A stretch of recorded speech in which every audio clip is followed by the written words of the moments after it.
Candid Street, Asahi, Pentax, 6.7. Let's go.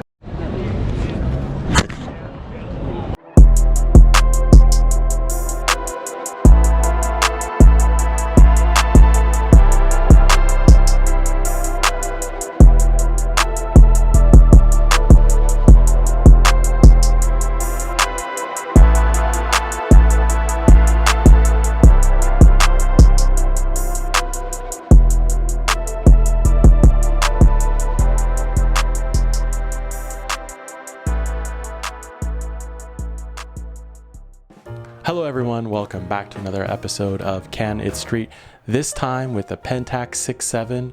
I had this camera for about 3-4 months, and yeah, I don't have it anymore. I will tell you why at the end of this short video montage and rank it, put it on the ranking list here. So you will see in the end, you know, why I don't have this camera anymore and where it lands on the list. All right, stay tuned.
What's up, Johnny? What's up, man? 672? 672. 672. Fresh. Brand new 672. Brand new toy in absolutely beautiful condition. Is this the first time you take it out or a second? Yep, first time. Wow. First roll of film, I'll put you through it. First time. Plus we've got the SMC later generation. The 105. 105. And I got the first gen. Oh yeah, the first 105. First one. Yeah. And the 671 non-MLU. So yours, that's the very first set. The very first non-MLU also. The latest, the very latest. And that's the newest one. Yeah. I think the running theme is that you have always the better version camera than me. I mean, what can I say? I'm just more irresponsible with my money than you. I don't have a child. I don't have a child. Yeah, I have a kid. Yeah, that's I can be irresponsible to a point. Therein lies your problem. I love this as well. You can see here it's saying, you probably can't see it, but telling you to wind your film. So it shows you exactly. Yep. Wow. And now it's at number 1. So you get a nice little screen when you pay the money. You get your little screen. Yeah, exactly. Let's go. Let's work out here. Let's work out.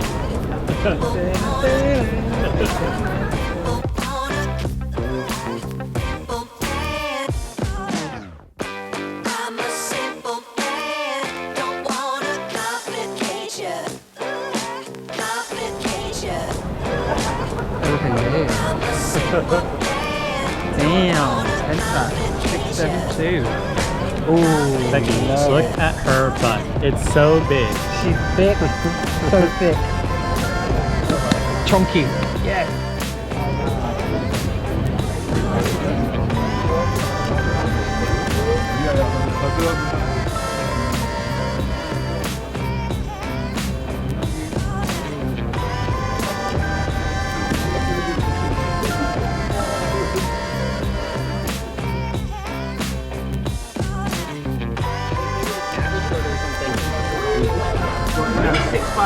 Six by 7, you get 10 shots a roll. 10 shots a roll at the current rate of, like, if you're paid to get them developed and scanned, unless you're doing it yourself. And looking at something like $3 a shot. Okay, everyone, here we go. Ranking list. Pentax 6.7. Where is it gonna land? Where does it belong? Now, I had this camera for about 3-4 months, right? And I shot it all over Tokyo. And the intention behind getting this camera was that really I could do photo shoots with it, and really actually paid photo shoots for clients that would accept film as the medium. So this was kind of just an extra camera to have for paid clients, and it's quite expensive to shoot this camera. The film, it's 120 medium format, but it's on the larger side, right? It's 6x7 size. So that means you get 10 photos in the end in one roll, as opposed to 6x6, you get 12, or 645, you get 15. This camera, shooting 10 photos per roll, it's not very cost effective. So that's kind of a minus point. Even shooting with a normal film camera that's a 35mm format, 36 frames, 37 frames per roll, that's still restrictive enough. Just restrictive enough though, where you can do street photography and still have some hesitation when it comes to being picky about what you want to take a photo of, right? Your downtime and also reloading the camera. You have to spend a lot of time reloading medium format. Now, it's not difficult to load this camera compared to some other medium format cameras out there, waist level finder, medium format cameras, Hasselblad's cameras with, backs to them. This camera is not that difficult, but still, you have to take time to reload the camera, right? So that's kind of a minus point. Yeah, let's get it out of the way. It's massive. Right? This is a massive camera. This is a really big camera. Now, can you do it? Yes, obviously you can do it. As you can see from my video, I went around here and there all over Tokyo shooting this camera, and I got it done. Right? Is it the most friendly option? Is it the most easy to shoot option? Will people be kind of intimidated that you're holding this massive camera and pointing it in their general direction? I think so. But will people be impressed and delighted if you're asking them for a street portrait? Yes, that too as well. So that's kind of a plus and minus point. Obviously for candid street photography, it's not that great, but for street portraits, I think it's amazing. So if you do street portraits, I really recommend the Pentax 6.7. I say you should go for it. Or taking photos of like different objects and things like cars too as well. It's another reason I got this camera, because I thought it would be really cool to shoot cars with it. So I did like my experience shooting this camera. The photo quality in the end, coming from the lenses, especially the 105 2.4 Takumar that I had, the first gen one. A lot of character, a lot of sharpness, probably the most impressive photos on an image quality standpoint, that I've ever had before. So yeah, I really loved the image quality coming out of it. You know, but does image quality matter on this list? No, it doesn't. Not really, and it never will, and it never has. So, you know, image quality is kind of subjective sometimes too, as well. So I can't rank it. So on that basis, I can't rank it on that basis. So where do I put it? Obviously not a Z, not a S, not a A. I'm leaning that it could be a C. I don't know if I can give it a B. I can't give it a B because 10 photos per roll. It's with the reload time, like I was saying, it's just not. It's not a fun situation. It's not fun, is it? Can it street? You can't do street photography if you're reloading your camera, right? So that's kind of a big one. So I'm kind of leaning that C is like the top that it could be. But still, this is a massive camera too, right? This is a massive camera. I don't know if I can give it a C even. I think I'm gonna have to give it a D. Yeah, I think I'm gonna have to give it a D. You know, like, this is a camera that is amazing. You know, it's one of these classic medium format cameras that I think a lot of people can jump into. Cost wise, not that expensive. I actually got this camera body for like $300 US. And it was the non-MLU type, the one that doesn't have the mirror lockup, which I do recommend. You get the mirror lockup version because the shutter slap with this camera is real. The slowest shutter speed photo that I was able to pull off was at about a 15th, but this was like very hit and miss, maybe 50-50 chance that it came out sharp without any motion blur. Now, kind of a good positive about this camera, the weight, is that because it's so heavy, you're actually stabilized more with that big shutter slap. So it's kind of a plus minus, but more of a minus really in the end, especially if you don't have the mirror lockup, where you're doing just one actuation versus two. So yeah, get the mirror lockup version if you're gonna get this camera.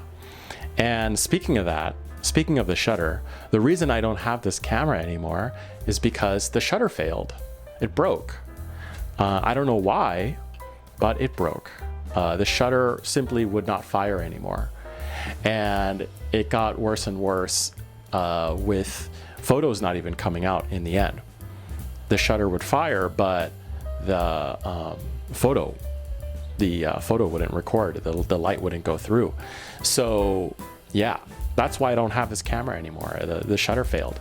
And because I got it for so cheap, I didn't want to pay for it to get repaired, because that money that I could use to pay for its repair, I could just go out and buy another one that works.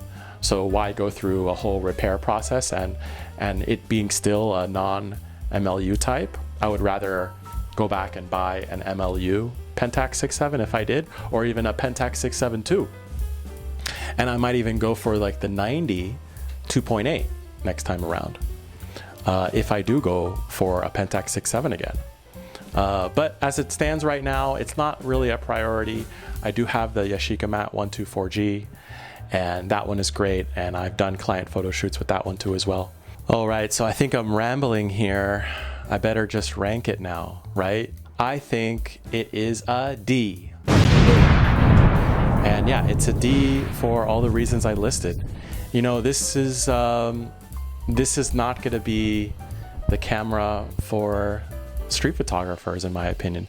This is a camera for people who want to do portraits, for people who want to take maybe landscapes as well. and maybe urban landscapes especially, and taking photos of anything else that you want. But street photography, yeah, I don't know. This is not the image of a street photography camera, is it? I mean, look at my list right now. I think you can kind of see a trend going on where the Ricoh GR1S, the lightest and smallest camera, is an A right now because of its easeability, you know, its usability.